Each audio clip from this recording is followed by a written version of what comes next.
Thank you, Alicia. And we're going to go back to the warm-up activity in a few minutes, and Alicia will share some more information about the people you saw on the screen.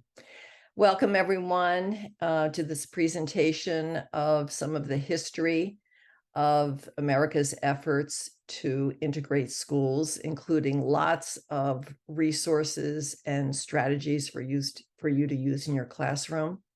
I'm Carolyn Jacobs. I'm in the Education Department of GBH, and I'm calling in from my home this evening in Maine, from the state of Maine, which is a very sad state today. We're all in mourning and in shock here about the latest mass shooting that's been going on. Tomorrow you will get an email with the recording link of this evening, along with a link to the slide deck and a resource document that includes all of the resources that you're going to see this evening, plus a lot more. It's a very robust document that we do for each of our webinars, and you are welcome to download it and share it with your colleagues, and I hope you find that it's very useful. Only the presenters are on camera and on the mic. If your chat is set to panelists, please change it to everyone so that we can all see your comments or questions. Denise Olson, Director of Education, Director of Marketing in the Education Department, is monitoring the chat. The presenters will also be in the chat as they can when they're not speaking, and we've also reserved some time at the end for questions. Many of you submitted questions ahead of time as part of your registration form, and the panelists have seen those, and they've incorporated. Actually, a lot of them were already part of the responses to a lot of the questions were already part of what we were going to cover. GBH is Boston's PBS station and the producer of many of the iconic series that you see on your screen here. And of course, of particular interest to social studies teachers is American Experience. And in the education department, we've been producing educational resources for over 40 years for pre-K to 12, and we give everything away.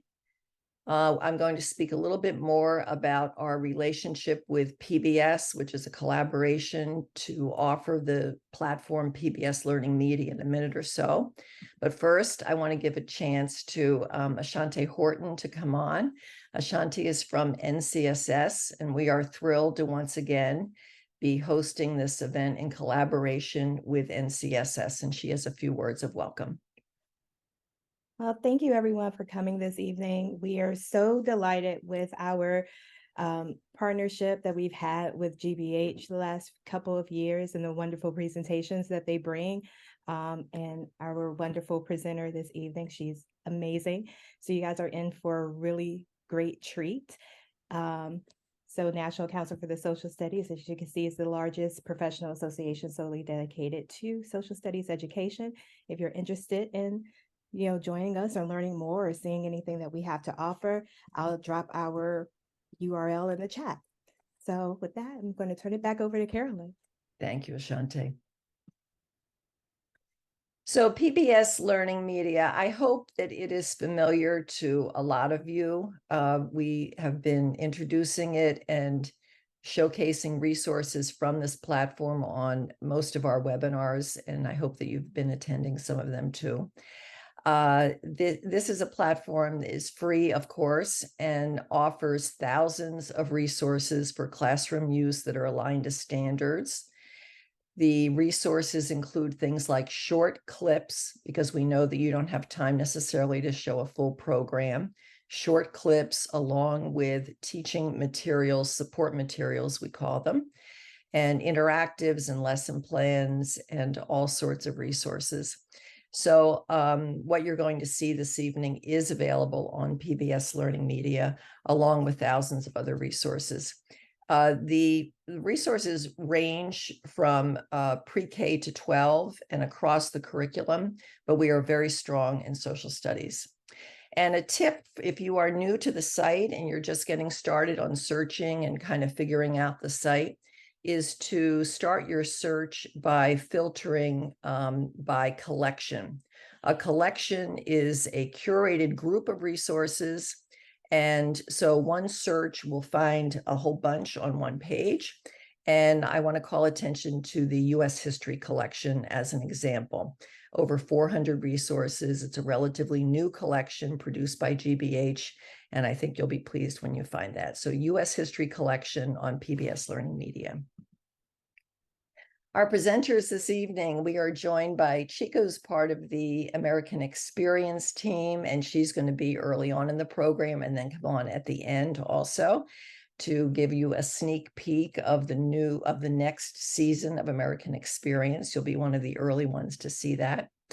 Alicia Butler, who some of you met in the pre-webinar activity, is part of the social studies team here. She's a longtime teacher of African American studies, and she's a full-time teacher now in DC and also on staff here at GBH. And then Elizabeth Gardner, my colleague in the education department, also a senior producer and very involved in producing a lot of the resources that you're going to see this evening. So the plan is pretty straightforward. Chica is going to, actually, Alicia is going to come on first and talk a little bit about the pre-webinar activity that some of you were here for, and also spell out our essential question and objectives for this evening. And then Chica will come on and talk about the two recent American Experience programs on the topic of school integration, the Harvest and the Busing Battleground. And then Alicia will come back on and really dig deep into one of the resources on PBS Learning Media, which is called an interactive activator, and you'll see what that means. Elizabeth will come on next and go through some more resources that are drawn from the Busing Battleground and the Harvest. And Chica will come back on to give you that sneak peek about the upcoming season of American Experience, and I'll have a few final remarks. So we're ready to go. Thank you very much. Welcome again. All right. Thank you so much for those of you that were here to participate in our warm-up. Now, this was not a gotcha activity. It is impossible to know everyone who played a role in the desegregation of our schools in this country, even though as teachers, people swear we should know everything about everything, right? But also, I wasn't surprised that most of us knew who number 3 was. And I know some of that is thanks to the very powerful Norman Rockwell painting. But also for a lot of our younger students, everybody knows number 3, Ruby Bridges, because of the Disney movie, which was very good if you haven't seen it, by the way, that came out in the 90s. However, there were others that were involved all over the country. For example, we've got number 1, that's Nathaniel Stewart. That's right over here in my backyard in DC. He brought his case for desegregation in 1954, and he desegregated St. Dominic schools. And then you have, I love this picture, number 4, Dorothy Counts. And she was there in 1957 in Harry Harding High School. And then you have Joanne Allen Boyce over number 7. However, it's numbers 2, 5, and 6 that I'd like to take a closer look at for a moment, if possible. Now, we all teach number 2. All of us do. Number 2 is Thelma Mothershed from the Central High School, Arkansas case. And the thing about it is, though, we probably only show the iconic picture of their backs going into Central High School, or we only show the very powerful picture of Elizabeth Eckford. But, I argue that when teaching about the Little Rock Nine and their efforts to desegregate their school, we shouldn't forget the rest of the original group that, also were their efforts were so important to this timeline in desegregation. And, just to think that, the picture of them with their backs going into the school is powerful, but let's not also mute the stories of the others that were there too. Our students, would like probably to see images like number 2 as well. Now we all teach number 5. I know that we do. And I'm so happy that some people were able to spot her. Number 5, one of the students, and I also like to use the word students and children interchangeably. So sometimes our kids that we teach will look at these young people in these very powerful photographs. And sometimes they forget, they were your age, or in some cases I teach juniors and seniors. I'll tell them they were even younger than you. So a lot of times I like to use the word children because they still are, and kind of need to remind our students of that. So going back to number 5, all right, the children that you see here, Linda Brown, who was involved in of course, the Brown versus Board of Ed case. That is her, number 3, the third young girl in the image. And it's so funny that a lot of us who teach about Brown versus Board of Ed, I'm sure all of us do, not many of us actually, know what she looked like, or even, show our students what she looked like. And there she is. And then more importantly, it's also something that we should highlight, that it wasn't just her that was involved in the case. The other children that you see that are there in that image also were a part of this very important landmark case. And then there's number 6, all right? And this is something that we should all be teaching, but so many of us don't, all right? This young woman, her name was Sylvia Mendez, and she took her district in California, and she sued for her right to desegregate one of her local districts 7 years before Brown versus Board of Ed. Her case actually predates Brown versus Board. And her case is also important, particularly, to understand that, segregation also affected not only just the Black community, but also the Latinx community as well. Next slide. So this activity actually served 2 purposes. Number 1, this is an activity that actually could be used in your classroom as a warm-up to grab your students' attention and to gain their interest for the upcoming lesson on desegregation. So what I wanted to do is I wanted to kind of model it for you, all right, and get you to participate so you could see exactly how it could be used with your students. Number 2, it also serves as a reminder of the purpose for tonight's webinar. The fight to desegregate America's schools did not end with Linda Brown or Ruby Bridges. And not all segregation attempts followed the same path. There were many different varied outcomes, and there were many similar as well as distinct experiences. And the purpose of this webinar is to definitely drive home all those points. Next slide. So our question that we are going to try to answer today is, how can we use American experience resources to broaden our students' understanding of the fight to desegregate America's schools and incorporate multiple perspectives? Specifically, our objectives, we tonight are going to discuss the backstory to the making of the documentaries that you're about to see tonight. We're also going to review and provide some best practices on exactly how to use the resources in our classroom. And then we're going to analyze and discuss popular misconceptions of school desegregation across the nation. And now I'm going to turn it over to Chika.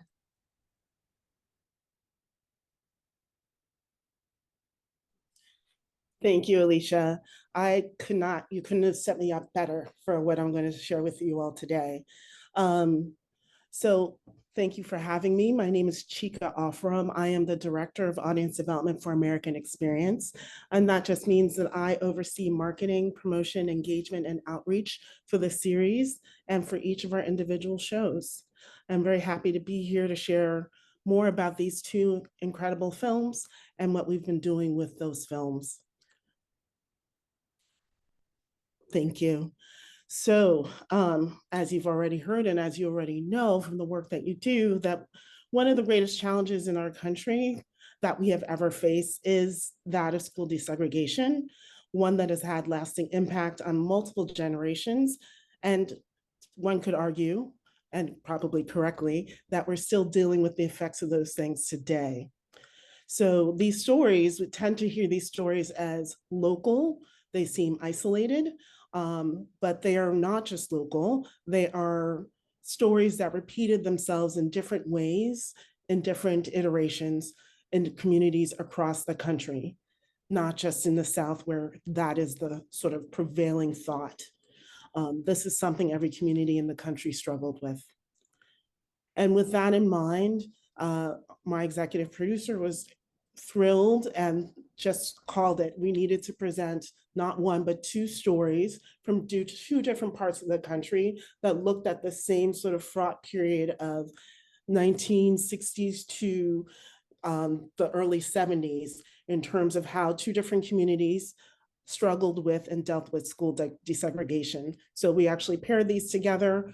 One night, September 11th, we aired The Busing Battleground, which is the story of Boston's struggle to desegregate schools. And then on Tuesday, September 12th, we aired The Harvest, Integrating Mississippi Schools, which is a different type of story, more intimate, but really focusing on a small town in Mississippi and their efforts and their experiences with integrating their schools. Both of these stories really take off and circle around court cases, which is also really interesting. But you definitely see in both of these stories a move to do what is right, only with court cases really pushing the envelope and forcing the communities to actually act. So I don't know if anyone has had the chance to see it, but we're going to give you a little taste of each film in just a few minutes. So the first film is The Busing Battleground. Again, this is a story of what happened in Boston 49 years ago. Black and white students in Boston were bused for the first time to between neighborhoods to comply with a federal court desegregation order. The crosstown busing was met with shocking violence, much of it directed at children. Angry white protesters threw rocks at school buses carrying Black children, hurling epithets at the students as they entered their new schools. The chaos and racial unrest would escalate and continue for years. Using eyewitness accounts, oral histories, and news footage that hasn't been seen in decades, The Busing Battleground pulls back the curtain on the volatile effort to end school desegregation in Boston, detailing the decades-long struggle for educational equity that preceded the crisis. I saw a question pop up in the chat about when this was. So the actual sort of violent moment, the actual forcing of integration was September of 1974, but our film looks at the period right after Brown versus Board of Education and all the things that the Black community in Boston did to affect educational equity in their neighborhoods, leading up to that fateful ruling in June of '74. So with that, let's take a look at a clip from The Busing Battleground.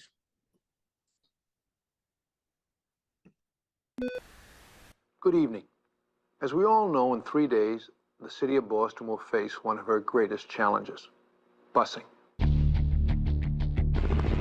I went up to Southie High. We all knew something was going to happen. It was chaotic. The place was ringed with police. There were truckfuls of cameras. The crowd was so violent. All I could think of was what would happen if I didn't make it to the bus. When I reported to Kevin White on opening day that no Black child had been killed, we thought that was a victory. It was the saddest day in Boston's history. Busing will never work in this city. Never. Difficulties over segregation and discrimination exist in every state of the Union. In Boston, the neighborhoods are their own little sort of worlds. People from South Boston didn't come into Roxbury. People from Roxbury didn't go into South Boston. There were patterns of racial discrimination everywhere. Black schools were missing basic resources.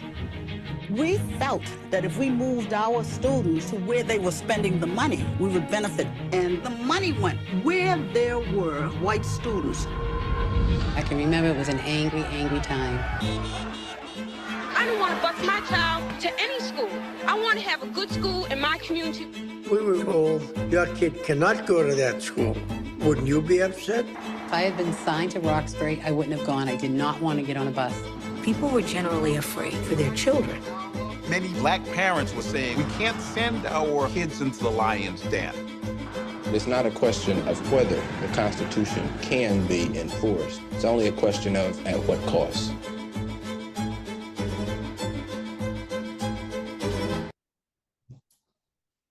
Okay. The second film in our two-night event was The Harvest, Integrating Mississippi Schools. This is a story and that circles around the Pulitzer Prize-winning author Douglas Blackman, who, if you've ever read or seen Slavery by Another Name, the same author, same filmmaker. This looks at his experiences as a member of the first class of Black and white students to be fully integrated in 1970. So we follow their experiences from first grade through high school. You hear from both students, Black and white, but also understanding what was happening in the community around that. And then looking at the legacy and the impact of what should have been an incredible moment and a reckoning and a movement of progress forward in Mississippi.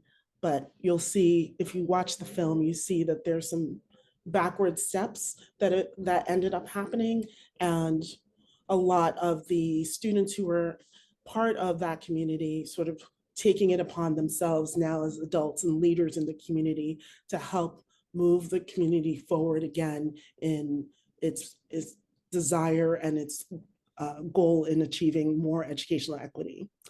So with all of that, let's take a look at a trailer from The Harvest. In 1954, the Supreme Court made school integration the law of the land. In the South, reaction to this ruling was angry and swift. The only thing I can see that it's leading to is destruction of our school system. In the middle of the school year, we had to desegregate. It was something that nobody had done before. Leland was divided. We lived in a completely segregated neighborhood. We was nervous about it because we didn't know what was going to happen next. My hometown finally had to reckon with something it had been avoiding for years. I didn't really have any awareness of the racial integration. From a 5-year-old's perspective, there was no difference, black, white. And we're just going to another school. Be on your best behavior. You know, like your parents would want you to. Turned out to be one of the best things that ever happened to me. There were wonderful social relationships between 8:15 and 3:30. But outside school, going to each other's house, didn't do that often. In the community, there wasn't the embrace of the integration. We never really took it to the next level. It's very strange. Every other dimension of life is as archly segregated as it ever was. But here in this one place, for a few hours every day, it's black and white.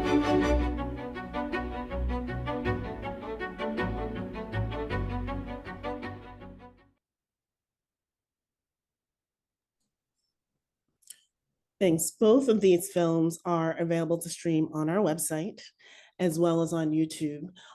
So if you haven't had a chance to watch the full film, please do. They're both wonderful, really challenging, really eye-opening. And one of the things that we love about having told these two stories and share these two stories together is that they kind of upend the prevailing notion of where you would have expected violence and extreme resistance, which would have been in the South. But in The Harvest, you see that the community, once the court case came through and they were told they need to do it immediately, they embraced it and they did it and was fairly peaceful in the classrooms. Whereas in Boston, the sort of seat of progress and education, in theory, they struggled. They had this violent resistance for decades. So both of these are really great to watch together and explore the overall issues around integrating schools in our country as they played out here and in other parts of the US. So you'll find these films on our website, as I said, as well as on our YouTube channel. In addition, you'll find a number of clips and articles and essays that look at different aspects of the stories, both what was happening in and around Boston, as well as what was happening in and around Mississippi. And then when you go to our YouTube channel, we have a whole playlist related to everything around school integration, and you'll see more video content that explores other stories that may not have been included in the main film, but we know are part of the larger story around school integration, including what happened with Latino students, what happened with Asian students. We cover that more in short form docs that you'll see on the playlist on YouTube as well as on our website. Next slide. One of the partnerships that we are so thrilled to have engaged with is one with StoryCorps. As I had mentioned earlier, this is not just something that happened in the South.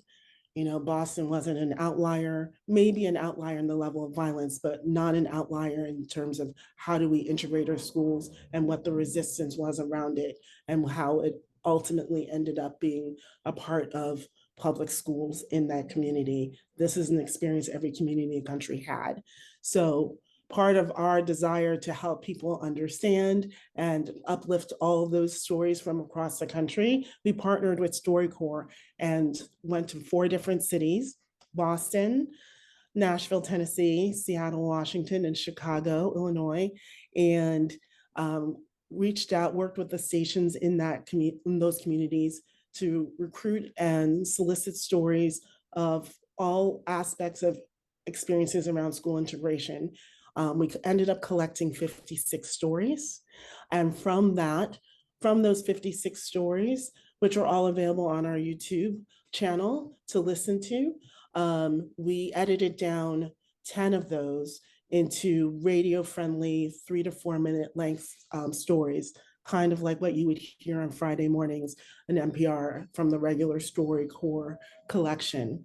And those stories we actually turned into special videos. 5 of them were animated, and then 5 of them were given sort of a short documentary style treatment. And like I said, all of those pieces of content can be found on our YouTube channel. We also have a collection page on our website for this. And the stories are incredible. They really make you think. And I applaud every single one of our participants for sharing their stories. And one of the stories I'd love to share with you right now, if you go to the next slide, is that of Gina and Sherry. So Gina and Sherry, Dr. Gina Tellis grew up in a multiracial, bilingual household in California. In high school, she moved to Texas, where generations earlier, her family had helped establish an all-Black school. So when she came to record with us in Nashville, she brought her friend Sherry Neely, who's also a board member of the Memphis 13 Foundation, a nonprofit that advocates for educational equity, to honor the 13 African-American students who were the first to integrate their public schools in Memphis, Tennessee in '61. So what you're going to hear is a little bit of their story, and then we'll come back.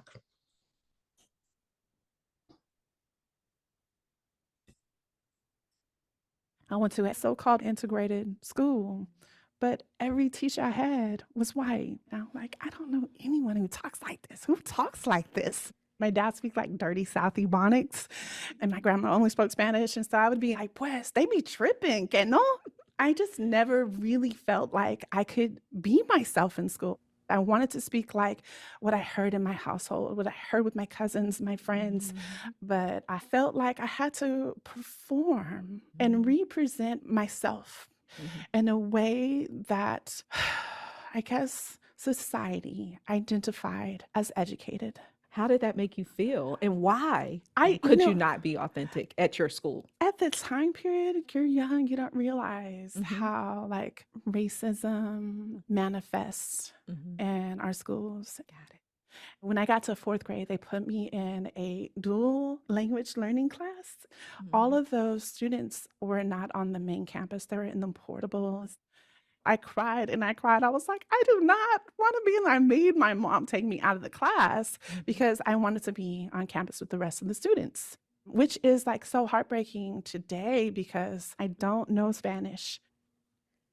When I got into 10th grade, I moved in with my Black grandmother in Gonzales, Texas. And there, my great grandmother and my great aunties and uncles helped establish Edwards High. The educators were revered in that community. My grandma would tell me that, everybody knew the teachers. They would talk to your parents during church and everything. So the community. Yeah, it was this relationship between the school and the community.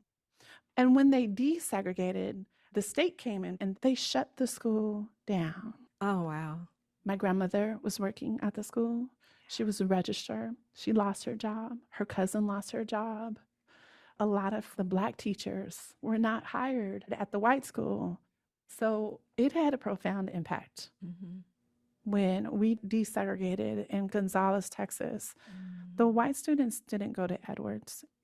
And it had such an amazing education program. But you don't hear the story of the role that these institutions had in the Black community.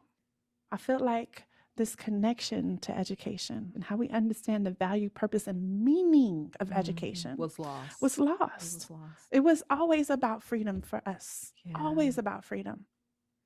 And so how could we have done this in a way that would have been more inclusive?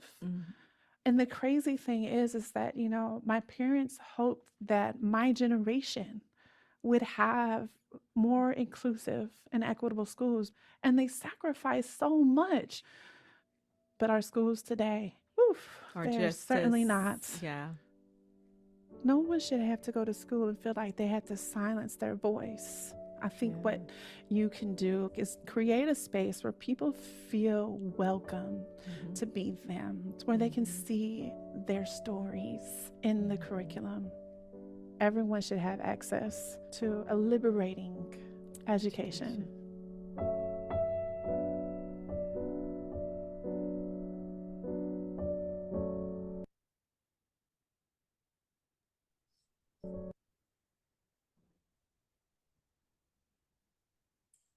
Thank you. So just wanted to let you know where you can find all the assets that I've shared with you and so much more.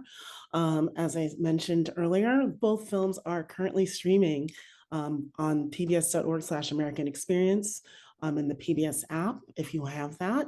And then, of course, on our YouTube channel. And they will be there for at least a few years, so you have access to them. The Pain and Promise collection, which is the full set of recordings that we made in the 4 cities that I mentioned, the 56 plus the 10 animated stories and short documentary style videos are all available again on our website and in a special playlist on our YouTube channel called Pain and Promise/American Experience. So definitely check that out. Of course, if you have questions or you want to know more about any of the content that I've shared with you today, you can always reach out to me. You can email this series. It's definitely going to my team, so we will be on top of that for you. And as well, connect with your local PBS station. We provide all of these assets and more to each and every station in the system. So please view your station as an asset there as well. And with that, it is my pleasure to turn this back over to Alicia. Thank you so much, Chica. All right. So now what I'd like to do is let's take a moment to first explore the resources and strategies for implementing them in our classrooms. Now, all PBS LearningMedia resources, they come complete with teaching tips that provide an essential question, supporting questions, and ideas for activities that could be used before the start of the actual lesson. So at the bottom, we provide a warm-up. So what you'll do is you'll go to the resource page, and of course, you'll put the name of the resource into the search engine, and this is what you'll see. And this is what I was saying about having teaching tips. Teaching tips are very important because, like I said, it really tells you exactly how to specifically use it and all of the extra things that we provide. Let's go to the next slide. All right, so when I went into this resource, once again, that's on PBS LearningMedia, and I went to the teaching tips.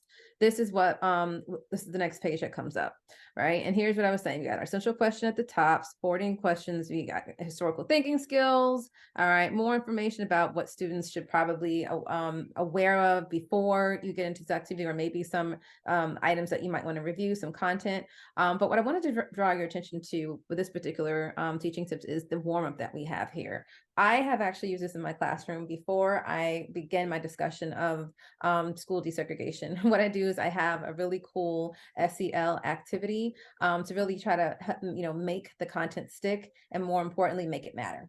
And so what I'll do is I'll have the students in a discussion. I'll say, all right, how would you describe your first day of high school? Do a little turn and talk with each other. If you can't remember your first day of high school, because that's what I teach, I'll say reflect on the first day of this school year. What emotions did you feel and why? Was there one event or person who really helped you get through the day? And kind of gets the students talking and kind of have fun, reminiscing. A lot of students still say, well, I was very nervous. I was lost. I didn't know where I was going to go. To make the students even feel more comfortable, I'll go ahead and put an embarrassing picture of me, my first day of school, high school. I'll project that on the screen. And from there, now our students are ready, they're kind of loosened up. They're making it personable, right, about their first day experience. And then we go on to the next activity. Now we're ready. Go to the next slide.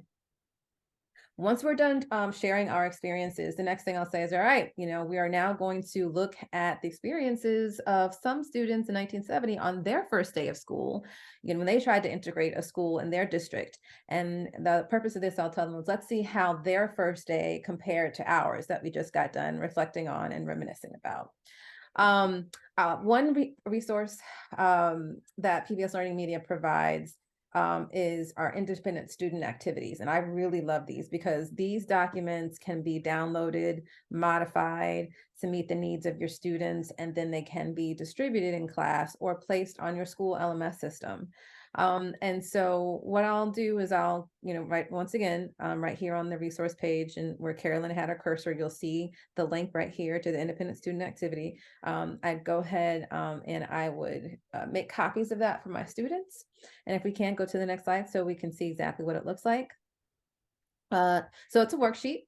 And what I like about it is that most of our independent activities have like historical context. It has a background to it. And so this particular background that the students would read really kind of goes into kind of like a very brief short history of school desegregation. And then after that, students are going to be given a series of images, and you're going to see that momentarily. And in these images, actually, Carolyn, could you go back to the preceding page? Sorry about that. Yep. So when they get the document and they get the historical context, you have them read it. Then what they're going to do is they're going to take a look at a series of images that come from the video, right? And in image one, the students are going to, they're going to analyze it. What do you see? And they're going to list their answers right there in the first box. So do that for image one and image two. And then the next image, I'll ask them, what do you think about the image that you're looking at? What do you think is going on? And then I'll ask them for another image. What do you wonder what's going on? And then in step two right here, as you see on the paper, after analyzing the images that you're going to see momentarily, I'll have the students, say, based upon the images, I predict that this event took place in the US city of, they'll take a guess.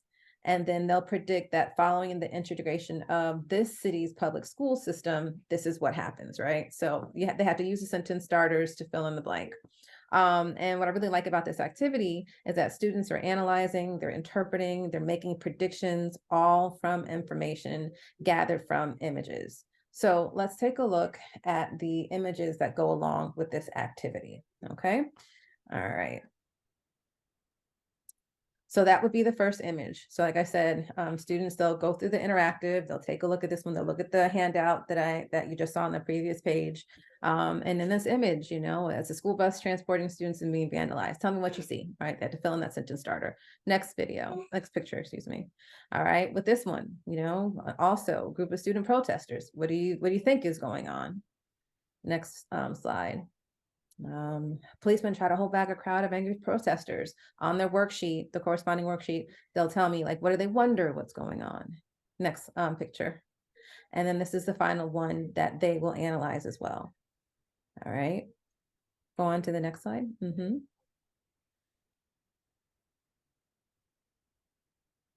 so after they've taken a look at all of these images, right, and they've made their kind of like assumptions about what's going to happen, the next step is that they are going to watch a very brief 2-minute video about this particular event. And what I'd like to do is show you this video now so you can get a better idea of exactly what the students are going to see.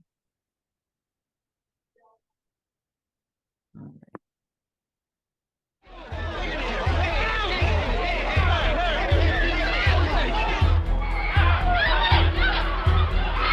Most of the teachers and administrators, they tried to keep us away from the windows because what was going on outside.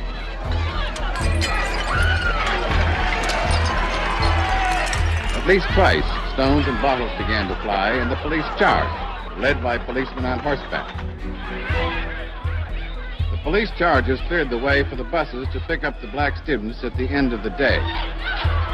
It's clear whites who do not want blacks in their schools are acting in just the same way as violent whites in the South. I'm not uncomplicit in this. If you saw it on the television, I was there. There was a sense that we were going to lose our community. I had no interest in throwing bricks or a rock, and most people didn't. We weren't raised that way, but it happened. People throwing bricks and rocks.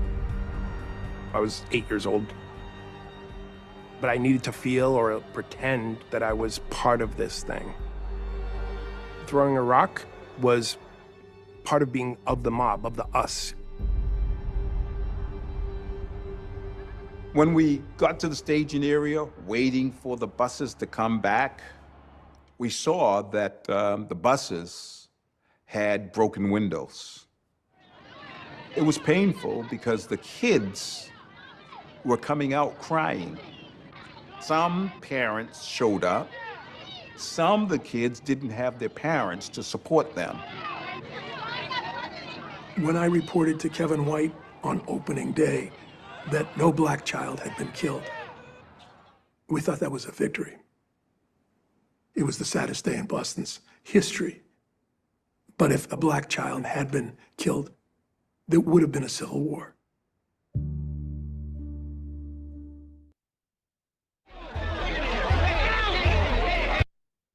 Wow, the video is always so powerful when I see it.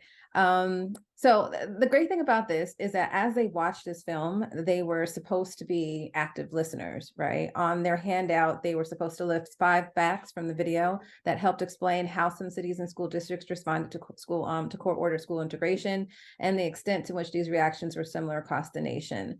And I also like that they have a chance to revisit their initial prediction. Where did they think these images were taking, place? And I'm sure a lot of your students like mine will probably, just based on the images without watching the video, they'll say it was someplace in Alabama or Mississippi, perhaps.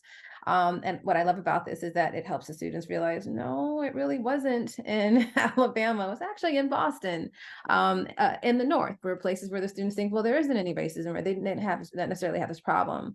But students are allowed to revisit their initial prediction in this activity.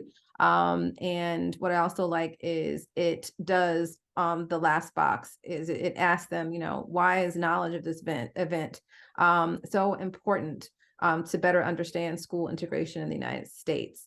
And then I also wanted to bring your attention to the preceding question. Another thing it asked them to reflect, why did you think your initial prediction that it took place in this city that you identified? It gives them the opportunity to really evaluate, what have you been taught about school desegregation, and was it accurate or not, or what have you just naturally assumed and why? So it really gives the students an opportunity for not only to analyze images, to be active listeners, but it also gives the students just one activity, an opportunity to reflect on what they have learned and why they think they've have kind of formed these understandings or interpretations about it. Next slide. And so with that, ladies and gentlemen, I wanted to just quickly go over some other misconceptions about desegregation. I would love for you, if possible, in the chat, if you can, maybe list 2 or 3 misconceptions about school segregation you think you've encountered from your kids in class. Or if you haven't taught the subject yet, what are some misconceptions you think you might expect to encounter from your students in the classroom? And if you are feeling brave enough, all right, or so compelled, please feel free. Number 2, what are 1 or 2 misconceptions that maybe you had about school desegregation until recently?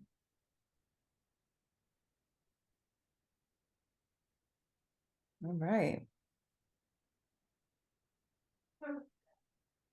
Thank you, Robert. Robert said, it's only Black people and white people, and this is definitely a misconception that our students, are going to have.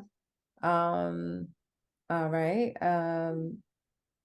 It wasn't as bad as it looked like in the pictures. Yeah. All right. It only happened in the South. Thank you. That was then. Today's a different ball game. Oh, that's a very very powerful discussion that you could have with your students just on that one. And I love it. I think it's Cara, excuse me if I mispronounce, which is being on the West Coast. I think students don't realize how prevalent it was everywhere. I love that. Yeah. Meg says, I don't think most students, realize that it was happening in the North. She's from Massachusetts and her kids do not have a clue of what happened in our state. Yeah, I would definitely agree. And yep, Mick is just kind of going along with that lots of people think that Jim Crow was limited to the southern states. Yeah, absolutely. Next slide, please. All right, so some misconceptions that we definitely want to address is that only schools in the South are segregated. Definitely this video that we have access to from American Experience definitely proves that that's just not true. One of the things that I find very powerful, and I know just from listening to my parents that went to segregated schools, I was a product of busing, but they were, one of the last generations to go under legalized segregation, that Black students desperately wanted to attend white schools, and that's just not true. And I think that you really do see that from these videos, and even just from the introduction activity with the interactive I showed you, it definitely brings that home too, that a lot of Black students did not want to attend white schools at all. They just wanted to have access to equal resources. A lot of people, have the assumption that activism occurred on the federal level only. That is completely not true. One of the things I also love about this resource is that you actually see the faces of some of the most inspiring parents that, were adamant about making sure that their children got equal access to resources on the local level. It just really inspired me, and to the point where I was thinking to myself, okay, what am I doing? Maybe I need to tighten up, with my son who's in elementary school. Another thing that I think is very, very powerful that, both of these resources highlight is that Black schools were staffed with inferior teachers. That was so not true. And that if you watch the resource, you're going to see that a lot of the Black teachers, some of them that, were moved to the white schools to teach, had, very high and advanced degrees, more so than some of their white colleagues. And unfortunately, you'll also realize that another misconception is that all the Black teachers were moved and had jobs, and that's not true. A lot of them did lose their jobs because when integration did come, a lot of whites did not want to hire them at the other schools. And that, more importantly, number 5, something that we definitely want to talk about is the fact that desegregation followed the same path everywhere, just not true. Just not true. So the last thing I'd like to do in the chat, because I love hearing from people, is which misconception do you think will require the most work to correct among your students? If you can list in the chat, like which one do you think is going to take the most work to really help our students to, I call it, unlearn? Is it 1, 2, 3, 4, 5? And which do you think is the most important that you want to clarify and why? Love to hear from you. Which do you think is the biggest misconception or the one that you're gonna have to put in the most legwork? 1, 2, 3, 4, 5 to really help with our students. And more, yeah, I agree with you on that one. Kendall, number 4 is definitely something that for me it's 2 and 4, but definitely 4 is important. And which do you think is the most important that you'd like to clarify? Okay, getting a lot of 4s. I see that too. All right, Dunn says number 5, that it's follow the same path everywhere. Yeah, I agree. Yeah, definitely 4 seems to be very popular too as well, that they desperately wanted to go to white schools. Absolutely. Yes, yes, yes. Well, hopefully I've given you some resources that you can use, ideas of how to use these resources in your classroom, some warm-up ideas, some interactive ideas, how to get the students really kind of ready and engaged to make it stick and make it matter, and also just some topics that you could bring into your classrooms regarding misconceptions. I'm going to actually now turn it over to Elizabeth.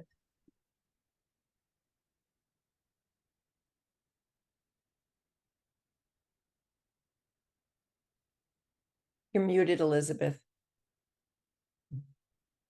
What a rookie move after all this time. Sorry about that. Hi, everyone. I'm Elizabeth Gardner. Thanks so much for being here. As Carolyn mentioned, I work in the department. I'm a senior media producer and the lead producer working with Alicia to adapt American Experiences films and digital assets for use in the classroom. We're so grateful to work with such rich source material featuring multiple perspectives, nuanced history, and powerfully told stories, as you've seen here tonight. And all of that aligns so closely with the goals of the U.S. History Collection on PBS LearningMedia. So in addition to the Activator resource that Alicia shared, we created 2 more resources from the Busing Battleground and one from the Harvest. So I'm going to give you an overview of these resources now, and hopefully you can find your way to PBS LearningMedia to explore them in more depth. The long struggle to integrate America's public schools is an interactive timeline. Students watch clips from the Busing Battleground and explore the roles that everyday citizens, political leaders, and the courts have played in the struggle to integrate public schools throughout the United States, beginning with the California public schools in 1946 and ending with the Boston public schools in 1988. Next slide, Carolyn. This gives you a little sneak peek into what an interactive timeline looks like. They're really very robust resources. So this features 8 different clips from the film, as well as additional media, additional still photographs, et cetera. So it's a very rich experience. After working through the timeline, students will be able to answer the essential question: how are the combined efforts of everyday citizens, political leaders, and the courts critical to school integration in the United States? And this resource provides students with the opportunity to practice the civic skill of analyzing civic engagement. Next slide, Carolyn. When Brown v. Board of Education came to Boston is a media gallery. So that consists of 4 clips from the film. Students will discover how Black parents in Boston, faced with white resistance to school integration after Brown v. Board of Education decision, undertook a series of grassroots organizing efforts to advocate for their children's fair and equal education, including organizing a sit-out for Freedom Day and instilling community control of a failing school. Next slide, please, Carolyn. So these are the teaching tips that Alicia referenced earlier. These teaching tips accompany every American Experience resource on PBS LearningMedia. And are designed to help teachers understand quickly how they can use this in their classroom.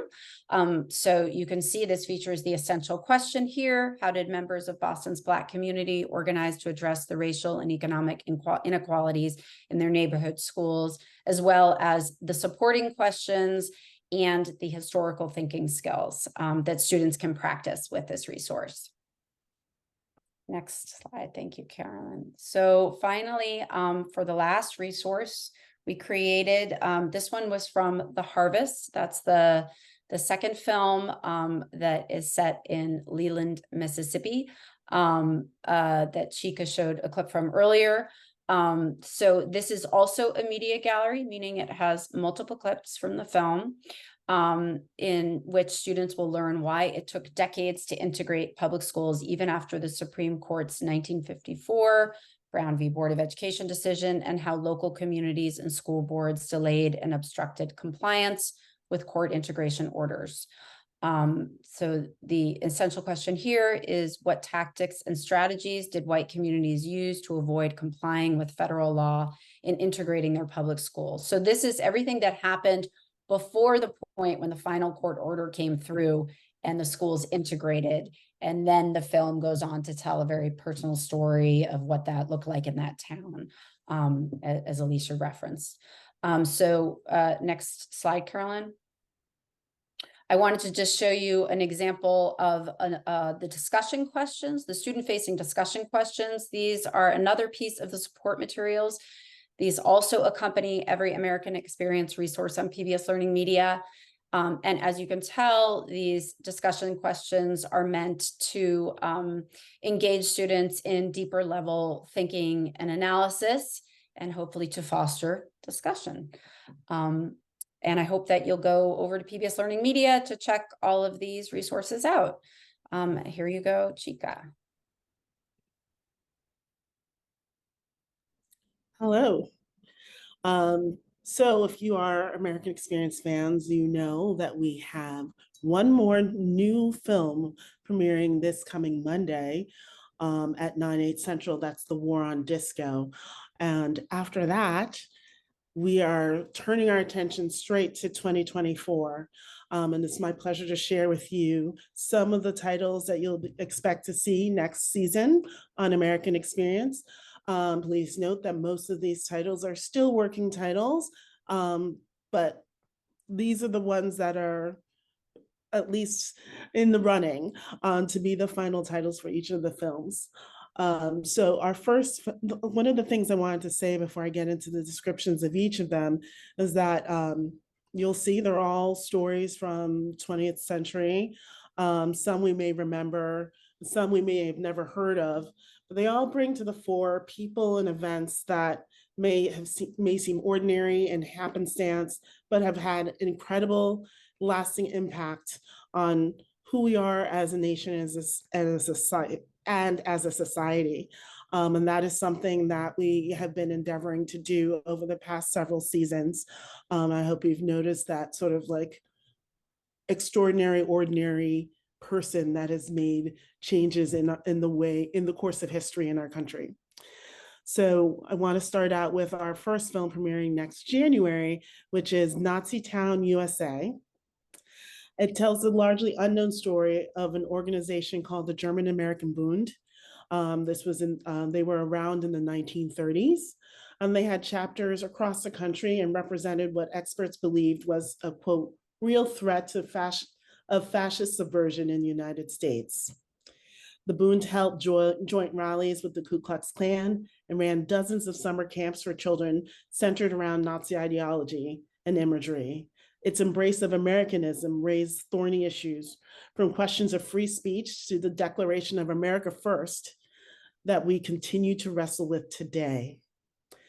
So the following month, we will be premiering a film called Fly With Me, which is a super fun film. I can't wait for folks to see it.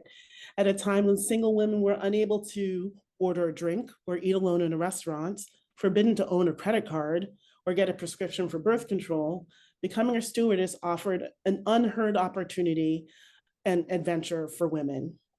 Maligned as feminist sellouts and sluts, stewardesses, as they were then called, knew different. They were on the front lines of the battle to assert gender equality and transform the workplace. Featuring firsthand accounts, personal stories, and a rich archive, Fly With Me tells a lively, fun, and important but neglected history of the women who changed the world while flying it. Next, in March, we'll have The Lifesavers, and this is the dramatic story of the fight against cervical cancer, as told through the lives of three fascinating characters. Dr. Papanikolaou, the Greek immigrant whose single-minded pursuit of the development of a diagnostic test saved hundreds of thousands of women in the 1950s. Hashime Murayama, the Japanese-American illustrator who was interned at a World War II camp, then released to work on the project. And Dr. Helen Dickens, a groundbreaking Black surgeon who overcame deep distrust with the Black community, between the Black community and the medical establishment, to help save the lives of thousands. In April, we'll have The Tragedy at Love Canal. Unfolding like a mystery, this film begins in 1977, when residents of a small neighborhood on the east side of Niagara Falls first noticed pungent odors in their homes. Soon, dozens of families began to suffer abnormally high rates of cancer, asthma, kidney disease, miscarriage, birth defects, migraines, and more. The battle for justice was led mostly by women, including housewife turned activist Lois Gibbs and biologist and cancer researcher Beverly Pagan, whose toxic waste studies were instrumental in getting homeowners resettled. Their work created the basis for the federal Superfund program that today oversees the remediation of more than 1,300 dangerous hazardous waste sites. And last but not least is The Riot Report. When Black neighborhoods in scores of American cities erupted in violence during the summer of 1967, LBJ appointed a National Advisory Commission on Civil Disorders, informally known as the Kerner Commission, to answer three questions: what happened, why did it happen, and what could be done to prevent it from happening again. The commission's final report issued in March 1968, would offer a shockingly unvarnished assessment of American race relations. A verdict so politically explosive that Johnson refused to acknowledge it publicly or even thank the commission, which is customary.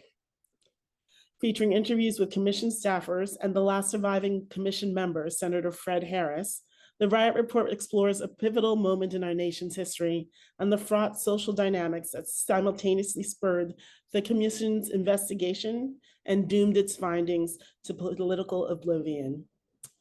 We're really pleased to have one of our filmmakers, Michelle Ferrari, and it's also co-written and co-produced with the New Yorker journalist Delaney Cobb. So really excited to have them leading this effort and telling this story. And if you are a documentary film enthusiast, you'll be pleased to know that this film is going to premiere next month at Doc NYC in New York. And here is a trailer from the film right now. You got 130. 130. Your attention, please. There will be a curfew starting at 11 o'clock. You had Newark, you had Detroit, you had cities all across the country up in flames. You see, the real problem with violence is that we have never been violent. We have been too non-violent. Since Newark and Detroit, law and order have become obsessions on Capitol Hill. I think America must see riots do not develop out of thin air. This was a national crisis. Johnson's being faced with pressure to do something. Creating a presidential commission was for Johnson the best option. I want you to be vice chairman. I don't want you thinking about it. I just want you to say yes, sir. Yes, sir. The president said to me, I want you to remember you're a Johnson man. If you forget it, I'll cut your blank off. He did not say blank. The Kerner Commission do an extraordinary field investigation. We sent out teams to 23 cities. There were mountains of material that we had to go through. It was an eye-opener. It really put faces on these problems. They suggested all sorts of measures to promote police-community relations, a massive structural transformation. A form of guaranteed annual income, 2 million new jobs in government and private business. Every time you appoint one of these committees, you get more than you can do anything about. He refused to accept a copy. He refused to thank the commissioners. It would be fatal for the nation to overlook the urgency of the moment. There is this problem. Let's not sweep it under the rug. This is the first time you had the government saying these problems are systemic. And it has remained this vitally important document that has retained its relevance. Johnson said, find the truth and express it in your report. That's what we did.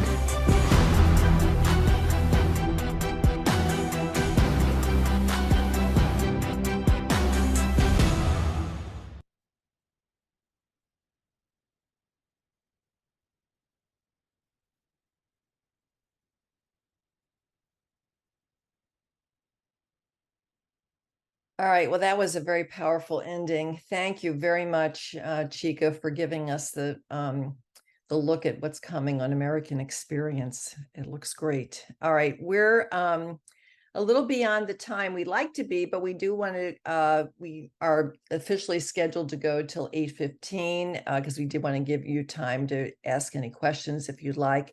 I do want to invite Ashante back, who would like to invite you to the upcoming NCSS conference, which GBH will be there in the exhibit hall and also with many sessions.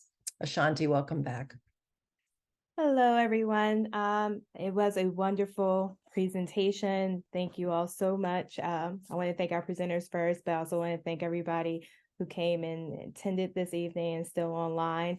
I just dropped in the chat the official link to the conference. So while you can come see me in person, you can also come see GBH Education on the exhibit floor. And Alicia Butler is also going to be there in person too, doing a presentation. So we welcome you all to come and join us. So thank you again for coming, and I hope you all have a wonderful evening. Thanks, Carolyn. Thank you, Ashante. All right, just a quick reminder that what you saw tonight is on PBS Learning Media, a free website. We did show you many of the resources, and we didn't point out some of the things on the resource page that were integrated with Google Classroom, that there are transcripts available, that everything is closed captioned, etc. So really explore that resource page and see what else is there. I had mentioned collections before. That's a good way to start your search on the site. There is an American Experience collection on the site. There is also that U.S. History collection that includes some American Experience, as well as Frontline and Ken Burns and many other sources of resources in the U.S. History collection. These are just a couple of examples of other collections. I wanted to give you kind of a smattering of different things that would be of interest to social studies teachers. All of the links to all of these are on that resource document that I mentioned.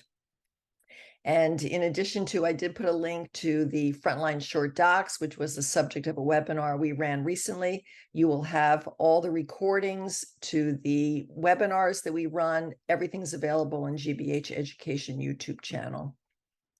We are launching a new civics collection. It will be starting to launch at the end of this year, fully launched next year. Look for that. We'll make sure you get notices about that, and we'll be talking about that a little bit at the NCSS conference. This is the link to the survey that we hope you're able to complete for us. Give us feedback about this evening and the work that we do. We always are trying to improve. And it is anonymous. It's handled by our research department. And at the end of completing the survey, you can download a certificate of attendance. These are the links that you will get in the follow-up email tomorrow. And Denise has probably posted some of them in the chat anyway. So the slide deck, we share that with you, the resource document, and the post-webinar survey also. And I want to thank, if people want to come back on camera, I want to thank Alicia Butler, who is leading on many of our webinars, and there's much more to come at NCSS. Chika, such a great relationship that we have working with you over the years with American Experience, and Elizabeth, my colleague in the education department, and Denise Olson, Director of Marketing, who's been I hate to say the word manning the chat, because I'm going to say womaning the chat, because that's what we are. And Denise, did anything stand out to you in the chat or anything that we need to address? Well, as usual, we had high praise for the presenters, but we did have a question about teaching this material at the middle school level, 7th and 8th grade, and whether we had specific support materials. And so I replied that while we do not, the questions are scaffolded and the background materials are written for someone without a background in this topic. This response came from Alicia. She and I were messaging. So yes, you should certainly be able to teach this material at the middle school level. Great.